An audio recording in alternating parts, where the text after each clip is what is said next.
Calving period. Inter calving period का दो calving के बीच में जो डिफरेंस रहता है उसको इंटर काविंग पीरियड बोला जाता है। इंटर काविंग पीरियड, अगर हमारी गाय का इंटर काविंग पीरियड 1 साल से कम है, अगर एक गाय अभी एक बच्चा देती है तो अगले साल सेम डे पे बच्चा देती है तो उसका इंटर काविंग पीरियड 1 साल होगा। अगर इंटर काविंग पीरियड हमारा 1 साल से कम होता है या 1 साल होता है तो वो सबसे ज़्यादा फायदेमंद रहता है, क्योंकि उसकी जो गाय की वो प्रोडक्टिव लाइफ है वो बढ़ जाती है। अगर इंटर काविंग पीरियड किसी कारणवश हमारा लेट हो जाता है तो हमारा जो काफ़ी ज़्यादा प्रोडक्शन लॉस हो जाता है। आप समझ सकते हैं कि अगर एक 20 लीटर वाली गाय, अगर उसका 1 महीने का प्रोडक्ट इंक्रीज हो जाता है इंटर काविंग पीरियड, तो लगभग हमारे जो नुकसान रहता है 60 से 70,000 का नुकसान हो जाता है हर महीने का।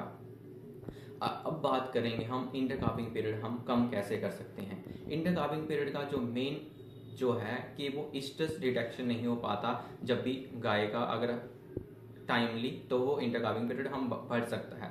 दूसरा है, जब भी गाय क्या रहता है कि गाय काविंग के बाद तुरंत बाद 30 दिन के बाद वो उनका पीक लैक्टेशन होता है। तो पीक लैक्टेशन में क्या करते हैं फार्मर्स, इतना ध्यान नहीं दे पाते कि गाय का अगर कितना दूध इंक्रीज हुआ है उस हिसाब से उसकी फीडिंग नहीं हो पाती। उस फीडिंग में वो क्या हो जाए, अगर फीडिंग उसकी अच्छे से नहीं हो पाएगी वो वहाँ पे नेगेटिव एनर्जी बैलेंस में जाएगी। और जब वहाँ नेगेटिव एनर्जी बैलेंस में जाएगी, आप समझ सकते हो कि 2 महीने के अंतराल पे वो क्या करेगी, गाय स्ट्रेस में आएगी। अगर गाय वो स्ट्रेस में आती है तो स्ट्रेस में भी क्या रहता है, हमें फ्लशिंग अप करना पड़ता है। फ्लशिंग अप का मतलब कि स्ट्रेस से 1 महीना आने से पहले हमें आधा से 1 kg फीड एक्स्ट्रा देनी पड़ती है ताकि ओवुलेशन प्रॉपर हो जाए और कंसेप्शन हमें मिल पाए। बट हम क्या करते हैं, ना फ्लशिंग अपने कर पाते हैं, ना ही पीक लैक्टेशन पे दौरान जो है फीडिंग अच्छी कर पाते हैं, और गाय का जो नेगेटिव एनर्जी बैलेंस हो जाता है और गाय जो हमारे कंसीव नहीं हो पाती और हमारा इंटर काविंग पीरियड जो इंक्रीज हो जाता है। यही कारण है कि गाय 2 महीने के बाद वो सही से कंसीव नहीं कर पाती है।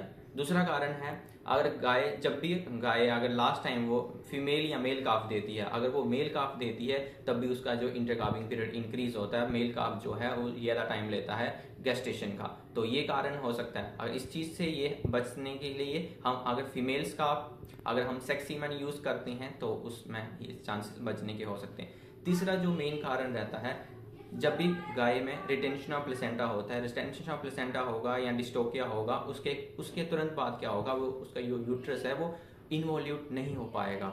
इस चीज़ से बचने के लिए अगर हम ट्रांजिशन राइट बुल्स जो रहते हैं उनका ये चांसेस हो जाता है कि वो आने वाले जो काप्स हैं उनमें जो है डिस्टोकिया की प्रॉब्लम्स कम होती है। फीमेल्स जो होंगे उनमें डिस्टोकिया की प्रॉब्लम कम होगी और